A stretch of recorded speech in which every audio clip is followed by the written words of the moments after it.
یہ مجاہدانہ آواز ہے ڈاکٹر مسعود الدین عثمانی رحمۃ اللہ علیہ کی، اور یہ گویا ایک للکار ہے کفر و شرک کے اس اندھیرے کے اندر، اور بنیاد بنایا گیا ہے ایمان خالص کو کہ جب تک ایمان کو خالص نہیں کیا جائے گا، حتیٰ کہ ایک ذرہ بھی اگر کسی کے اندر شرک رہ گیا تو وہ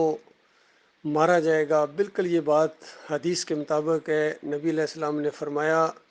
ممات یشرک باللہ شیئن دخل النار، کہ شیئن بھی شرک کر کے جس کی موت آ گئی تو وہ آگ کے اندر داخل ہو گیا۔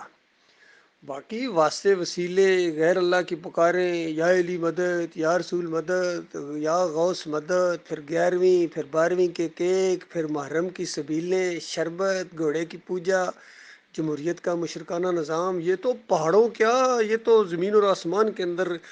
نہ سمانے والا شرک ہے۔ تو اس کے ساتھ امت مسلمہ کبھی نہیں اٹھ سکتی ہے، اور وہ نظام جو خلافت کا نظام ہے وہ کبھی بحال نہیں ہو سکتا ہے دوبارہ۔ اس مشرکانہ عقیدے کے ساتھ کبھی مدینہ ریاست نہیں بن سکتی ہے، اور کبھی نظام مصطفیٰ نہیں ہو سکتا ہے، کبھی اسلامی نظام نہیں آ سکتا ہے جب تک شرک اور کفر رہے گا۔ پھر ڈاکٹر صاحب نے یہ ثابت کیا کہ کوئی مسلک اس دنیا میں نہیں ہے، چاہے بریلوی ہو، دیوبندی ہو، اہل حدیث ہو، سلفی ہو، جو بھی ہو، جماعت اسلامی ہو یا تنظیم اسلامی ہو، اعلیٰ حضرت ہوں یا ابو الاعلیٰ ہوں، کوئی ایک بھی شرک سے پاک نہیں ہے۔ سب کا شرک بالکل ریٹن طور پر، تحریری طور پر ثابت کر دیا گیا ہے۔ کسی کے اندر کم ہے، کسی کے اندر زیادہ ہے، کسی کا چھلک رہا ہے اور کسی کے بیجے میں ہے۔ یہ ڈاکٹر صاحب کے الفاظ دیکھیے کیسے نپے تلے الفاظ ہوتے ہیں، کسی کے بیجے میں، یعنی دماغ کے اندر ان کے شرک ہے، ان کی حرکتوں سے سامنے آ جاتا ہے۔ گویا ایسا لگ رہا ہے کہ بالکل قریبی لوگ تھے جو محمد حنیف جیسے، ان کے بیجے میں شرک تھا، ان کی حرکتوں سے پتہ چلتا تھا کہ یہ شرک ہے ان کے دماغوں کے اندر، جو 2017 کے اندر بالکل کھل کے سامنے آ گیا۔ اور مالک کی وہ بات سچی ہے، فی قلوبہم مرض فزادہم اللہ مرضا، کہ ان کے دلوں کے اندر، دماغوں کے اندر مرض تھا جو اللہ تعالیٰ نے بالکل باہر لے آیا ہے۔ تو بہرحال ہم اللہ کی رحمت سے مایوس نہیں ہیں۔ ڈاکٹر عثمانی رحمۃ اللہ علیہ کے کچھ ساتھی ہیں بالکل انہی عقائد کے اوپر جمے ہوئے ہیں، اور ایک لمحے کے لیے بھی پیچھے ہٹنے کے لیے تیار نہیں ہیں۔ اس دعوت کو انشاءاللہ اور زیادہ شدت کے ساتھ یہ بڑھایا جائے گا۔ اور افسوس ہوتا ہے ان لوگوں کے اوپر، جس طرح ڈاکٹر صاحب کہہ رہے ہیں کہ کیا معاملہ ہے کہ یہ ساتھ کیوں نہیں دیتے، آگے کیوں نہیں بڑھتے، اگر اللہ کے دین کے لیے آگے نہیں بڑھتے ہیں صرف اس وجہ سے کہ فلاں ناراض ہو جائے گا، فلاں جو ہے وہ دوست ہے، اس کی دوستی کہیں مندم نہ پڑ جائے، کوئی کاروبار ذرا کہیں نوکری سے نکال نہ دیا جائے، یہ ساری چیزیں اگر راستے میں حائل ہیں تو یہ نامردی ہے، یعنی ایمان کی نامردی ہے۔ گویا اس بیان کے اندر مختصر اور جامع بیان ہے، یہ بہت ہی مختصر اور جامع بیان ہے ڈاکٹر عثمانی رحمۃ اللہ علیہ کا، اور اٹھنے کی دعوت دے رہے ہیں کہ جب تک تم نہیں اٹھو گے۔ بالکل دیکھیے انسانیت کرا رہی ہے، ذلت اور خواری کے اندر ہے، اور خاص کر ان مسلمانوں کے اوپر اللہ کا عذاب کا کوڑا برس رہا ہے، اور یہ نہیں ہٹے گا جب تک نہیں اٹھو گے اللہ کے بندو۔ یہ اب نماز روزے سے نہیں معاملہ ہے، نماز روزہ اب ان کے اوپر ہے ہی نہیں ہے، امت مسلمہ کے اوپر، کیونکہ ان کے عقیدے کے اندر خرابی ہے، عظیم اکثریت جو ہے اس کی شرک کے اندر مبتلا ہو گئی۔ تو لہٰذا اس مسئلے میں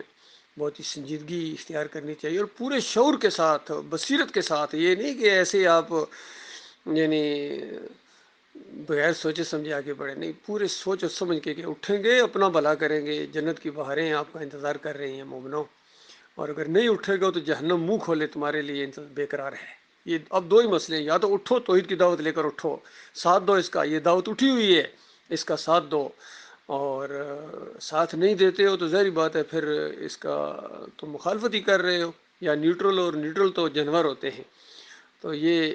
جو ہم مردوں کا کام ہے، یہ جو ہم مردی کا ایک انداز ہے، یہ موقع، ایک موقع ملا ہے اللہ کے بندو، یہ موقع اگر ہاتھ سے نکل گیا تو پھر اس کے بعد دوبارہ کبھی موقع نہیں ملے گا۔ بڑے بڑے آئے ہیں اس راستے کے اندر، بڑی بڑی امیدیں بھی تھیں ان سے، لیکن جب مخالفتیں آئیں تو اس کے بعد ٹھہر گئے یا رخ موڑا، یا انہوں نے راستے کو ٹیڑھا کرنے کی کوشش کی۔ خود ڈاکٹر صاحب کی اپنی جماعت کے اندر یہ لوگ علیحدہ ہو گئے، کتنے زیادہ ہیں جو آگے پیچھے فرقے بن گئے، گروہ بن گئے، یہ بیٹھ گئے ہیں، اور بہت تھوڑے ڈاکٹر صاحب کے اصلی ساتھی الحمدللہ پھر ہم منظم ہو گئے ہیں، اور اس دعوت کو آگے عبداللہ رسالہ بھی دوبارہ شائع کرنا شروع کر دیا، اس کا 27 نمبر 28 نمبر انشاءاللہ اب یہ سلسلہ آگے جائے گا۔ اس سلسلے میں کل پاکستان دعوت اللہ کا پروگرام ہر سال ہوتا ہے الحمدللہ، اس کے اندر ساتھی بھرپور شرکت کریں، یہ بالکل جہاد کبیر ہے۔ اور پھر اپنے اپنے علاقوں کے اندر ہر مہینے، ہر ہفتے دعوت اللہ کیا کریں تاکہ یہ دعوت آگے بڑھے۔ بالکل اب بالکل اسی کی دعوت کی وجہ سے جینا ہے، اور اسی دعوت کے لیے مرنا ہے الحمدللہ، یہ اللہ کا احسان ہے۔ اور بالکل شہادت کم از کم ٹارگٹ ہونا چاہیے، موت تک اس کو لے کے جاننا ہے۔ ڈاکٹر صاحب کہہ رہے ہیں کہ موت منزل ہے، موت منزل ہے، اس ایمان کے اوپر اگر موت آ گئی تو پھر ہمیشہ ہمیشہ کی بہاریں ہیں، ہمیشہ ہمیشہ کی عیش ہے، اور دنیا کی ساری تھکن دور ہو جائے گی انشاءاللہ۔